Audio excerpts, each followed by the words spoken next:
Is your car blowing hot air and all you want to do is drive around in a freezing cold environment? Well, I'm going to show you how to make that happen and save yourself lots of money.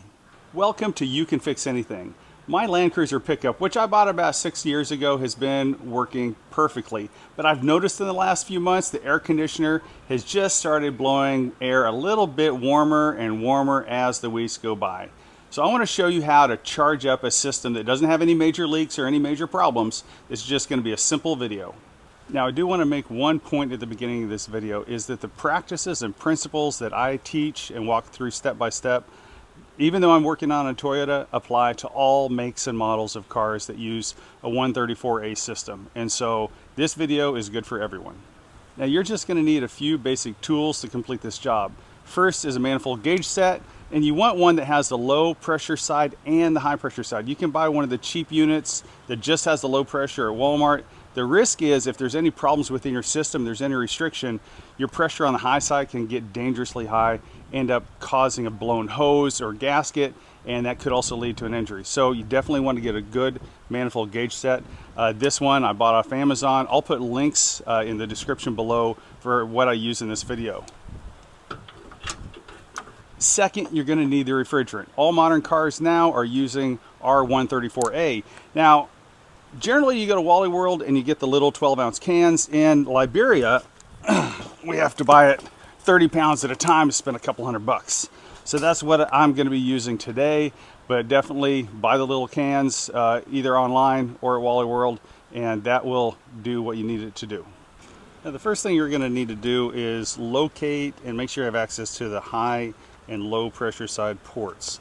And so you look from your air conditioning compressor, there's going to be one larger tube and one smaller line. And so the larger one is going to be your low pressure. And so you just trace that back, and there is a low pressure port, and it has a letter L on it. The high pressure port is going to be up front. In this case, I'm not sure why they did it this way, but it's hidden behind the grill. And so with this one, I'm going to have to take the grill off to be able to have enough space to access that port.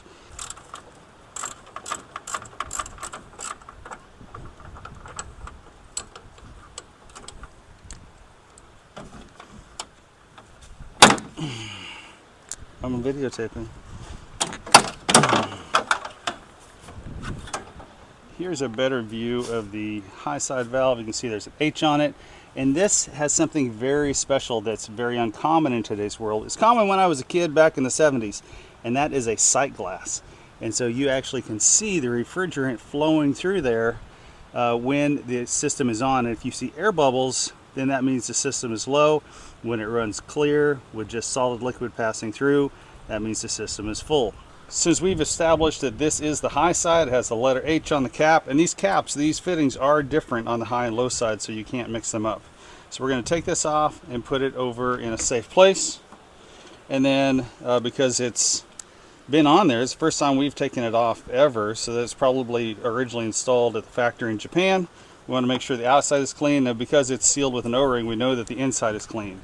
We're going to take the red hose, which indicates the high side, and we're going to put on this quick coupling. And so the way that works is you pull this collar back, and that releases these little ball bearings in the middle or around the outside edge, and allows it to slip onto the fitting. Then you release it to lock it into place.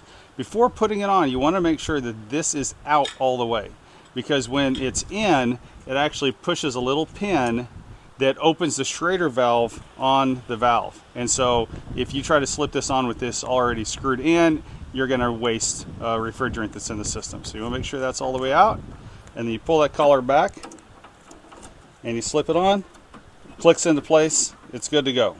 So we're going to leave that closed for now and hook up the low side. Low side is the same way. Just take this cap off, put it somewhere safe, and then do a quick wipe of the outside. Now we're going to go ahead in the same way, make sure this is out, and connect this quick coupling. And it also is locked into place.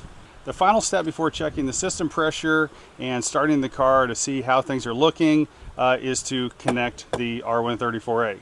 And so with this one, I'll just loosen the line from the back. It's always a good practice to not leave this just open and hanging around where dirt and debris and moisture can get inside. But this actually comes with some threaded fittings in the back that you can put these lines on so when it's not in use. Just a good practice. And so I'll go ahead and connect this onto the bottle.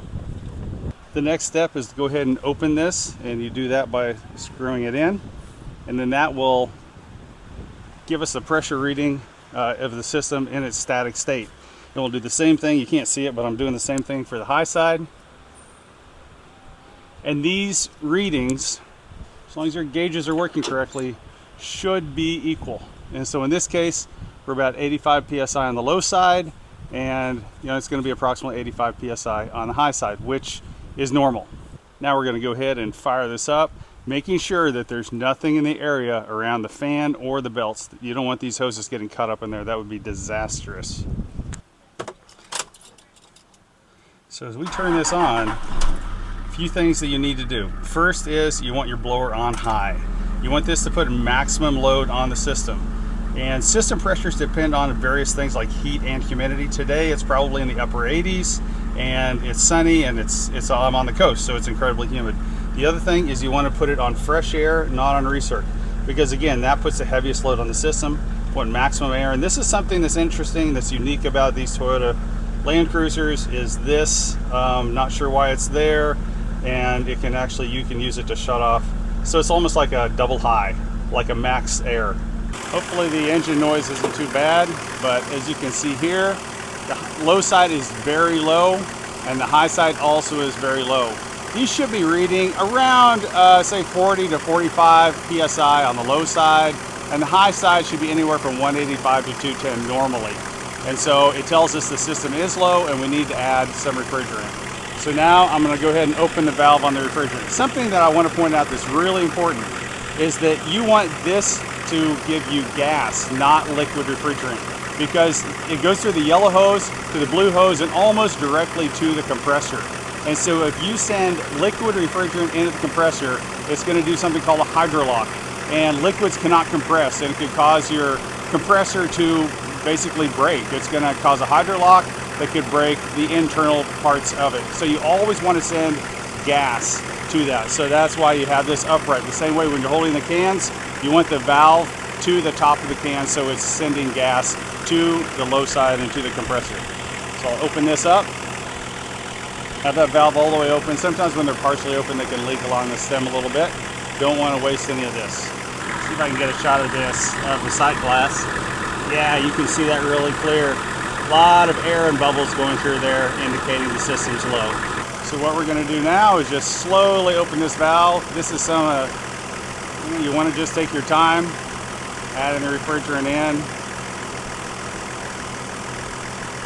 I'll put it in about 50.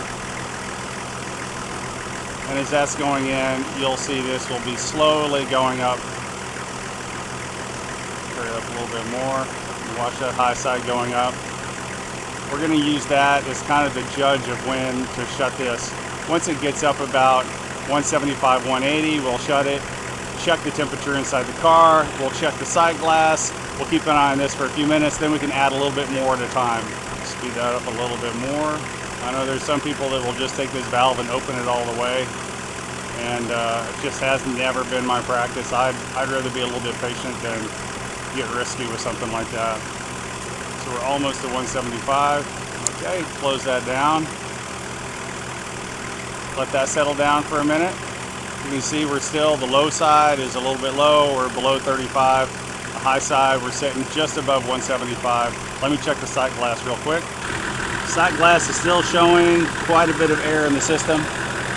The air inside is actually really cold already, so we still have a little bit of room to go, but it's kind of nice that we're getting this first cold air going. All right, this has had a chance to stabilize for a few minutes. You can see we're sitting about 30 and 175. So we're going to go ahead and open this up again. All right, so now that it's settled down for a few minutes, we're about 200 on the high side and 30 on the low side. So we're going to add just a little bit more.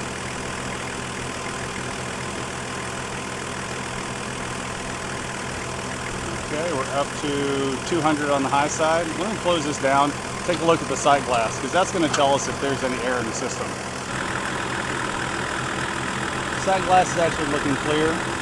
And so, honestly, even though this low side pressure is not up to 40, 45, the high side pressure looks good. It's just about 190 or so. And I'd be more concerned about the high side getting too high than the low side, and it's blowing really cold air inside.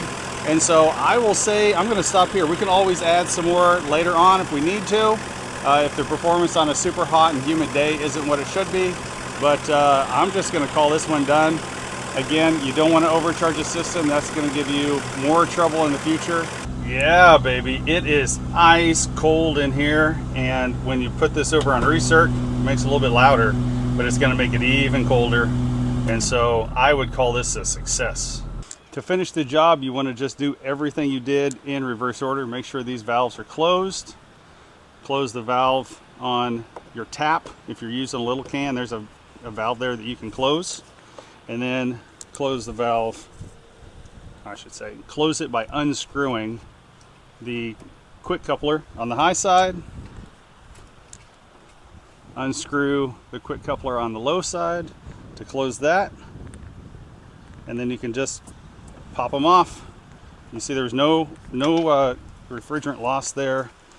The high side is a little different story. It's under a lot of pressure. Don't forget to put the valves back on. H for high, L for low. Of course, you can't mix them up.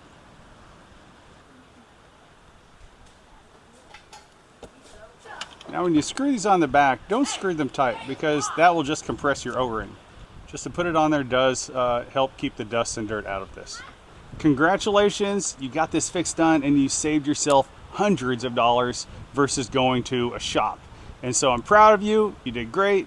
Tell me about your experience in the comments below. Have a great day. Bye-bye.